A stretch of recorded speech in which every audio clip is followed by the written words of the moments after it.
Hello. Okay, I decided to wear my badass shirt today because we're talking about having a prototype or an alter ego on your social media so that you can start to shift how you see it and how you see yourself online.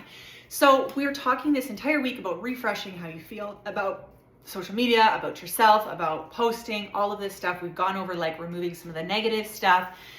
Now let's talk about moving forward and putting in some positive stuff so that you can feel refreshed, you can feel excited about going on social media, and you can feel less cringy in your own self, right?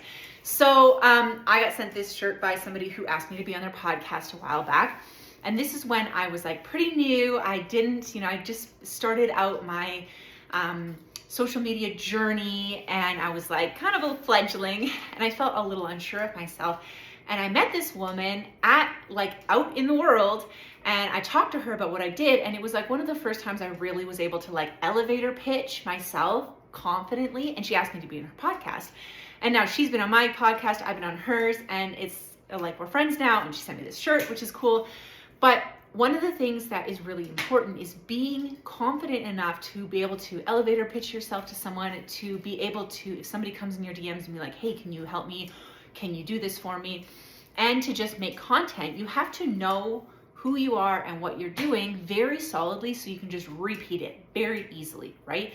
So we know this when we're like learning stuff in school, right? Like we get kids to learn things over and over again so they can regurgitate it like that, right? So we need to do that same thing with our social media presence and with ourselves.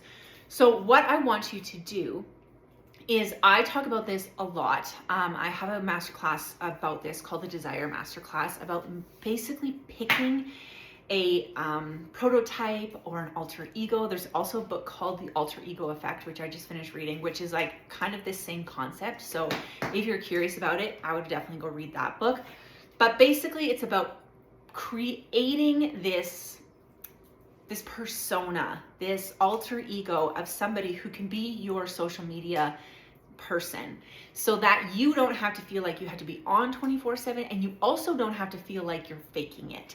So I have a social media persona, so I call her Stephanie West because it's West Rose Media, and I also sometimes call her the Dragon because she is just fierce. She's on. She is a hot girl full time. I made a joke about that today on my Instagram about being on all the time, and you don't have to be on all the time, but your social media presence person does. So think of it like if you were meeting a potential client, maybe it's like the biggest client you could ever have, like somebody who wants to hire you long term. They want to basically take up a bunch of your time. It would be a bigger contract than you've ever gotten. How would you show up to meet with that person? That's how I want you to show up on social media. And so I really have spent a lot of time. I have a whole book written out of like the full persona of this person. And then before I go into actually any kind of recording, any kind of masterclass, any kind of social media showing up, I look over those notes and just get into the mindset of this so that I can show up in a really positive, in a really like on fire kind of way, in a way that is actually showing people that I mean business and that I'm here and that I'm serious and that it says this isn't a joke to me. Like this is my livelihood and I freaking care about this. Like this matters so much to me. So getting in this persona, and if you have a team, or if you're hoping to someday grow to a team, this is very important to have a prototype of like, what's the vibe of the business? When in marketing, we call it the brand voice. But if it's just you so far, you can just talk about more of the vibe. Like, what is the brand voice? Like my brand voice is very sassy. It's very like to the point. I don't like beating around the bush. It's very like calling out and just forward thinking, right? I don't do things like, oh, honey, it's okay, pat on the back. I'm very encouraging, but I'm also literally, you have to do the work or you won't get the results. And people love that about me. And the people who don't love that don't work with me. And that works out well because then I don't end up having clients that aren't a good fit for me. We'll talk about that later on. But what I need you to do today is think about, okay, who is the vibe of this? And if you've done this exercise before, I want you to rethink it for the new year. So I rethink this quite often. I completely redid it for this year, and I put it into my book. I put an entire page in my book on myself and my self-image and my social media. I did full pages on these because I wanted to revamp it. I wanted to relook at it and be like, okay, do the things that I was doing still stand?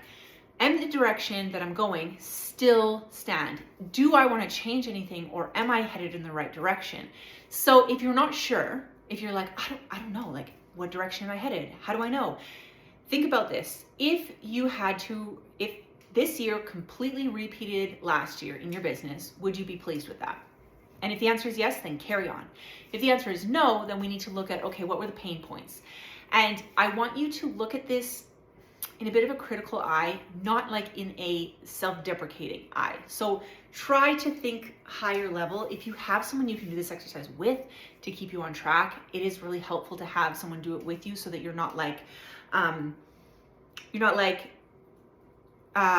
getting critical of yourself instead of just being like logical looking at the business aspects. So take a look at everything that happened last year in your business. So as far as income, was your income what you wanted it to be? If yes, then carry on. If no, if you want it to be higher, or if you want growth, like you might be very pleased with it, but you want more, that's totally fine too. Then you have to put down, okay, so what would it take to get to that next income? And is how I'm showing up on social media conducive to that? Like, is it heading in the right direction? Same with clients. Were you working with the kind of people you wanted to work with last year? If yes, then carry on speaking to that ideal client. If you're like, well, I want either more of these people, or I want a little bit different people, or like this one or two people were great, but these other people weren't, then we're gonna focus on that ideal client. Like, do you need to revamp your ideal client? Do you need to look at it again? And lots of people love to do reflection in the new year. And even if you're not feeling like you want to set a whole bunch of goals, reflecting is a very good time, right? Like people talk about how in the winter, it's more of like an internal season. And then in the spring is more of like the real new year when you like get excited. So winter is actually a perfect time for reflecting. Even if you feel like you don't want to set new goals, reflecting is very important. So look back, like the kind of people you were working with. And it doesn't mean you don't like those people personally. Maybe it's somebody who you're a good friend with, but you're like, well, not a good client. That's okay. We're just trying to be logical about this. We're just trying to look at the facts so that we can make decisions for next year. So the clients, were they the kind of people, or do you have to shift your ideal client? How do you shift your ideal client? So with messaging is how you're speaking to them, right? The next thing is like, programs, products, services, whatever you were offering, did you like doing them? Right? For a long time, I was offering a service that I didn't even like doing. I just felt like I should. And then I was like, why am I doing this? I'm not selling it well. I don't like doing it. And I just cut it out and the world didn't end. But sometimes we need that permission, right? So maybe it's something that generally in your industry people offer, so you feel like you should. If it's something you don't like doing and you have trouble selling it, then just cut it out. You're allowed to just cut it out, okay? So if you are looking at your income, your ideal clients, and the services, products, all the things you offer, and then your time. How much time did you spend on each thing? And if you were like, hey, I way overspent time on this one thing and it didn't have a good return on investment, then maybe you stop doing that this year. Or maybe you revamp how you talk about it. Or maybe you revamp how you offer it, right? There are things I had to look at. I was putting a lot of my social media into selling smaller things because I was like, I just need an entry price point for people. But then I wasn't promoting my higher ticket items, and then people weren't purchasing those because I wasn't talking about them. And how are people supposed to know if I offer them if I don't talk about them? And then I was wondering why I was getting lots of small sales and no big ones. And then I had to be like, oh right, okay, I need to be offering and talking about and promoting the things that I want sold the most, and the things that I am not as worried about, less, right? So you have to think about it in that logical way. But I think sometimes because entrepreneurs work alone a lot of the time, it's hard to stay on track, and sometimes you can get lost in this murkiness of like, oh, I need to talk about this thing and that thing and this thing and that thing and this thing and that thing. And that is why I have a calendar of what I'm going to talk about so I don't get myself into that weird spiral, right? So go back to the content creation roadmap. If you're like, okay, I really need to map out what I'm talking about once you've done this exercise and you know what you want to talk about, okay? Because that is like the perfect maps it out for you. So we're going to look at these 4 things today and then revamp our persona, our alter ego, whatever name you want to give it to it. If you want to build a character, that's fine.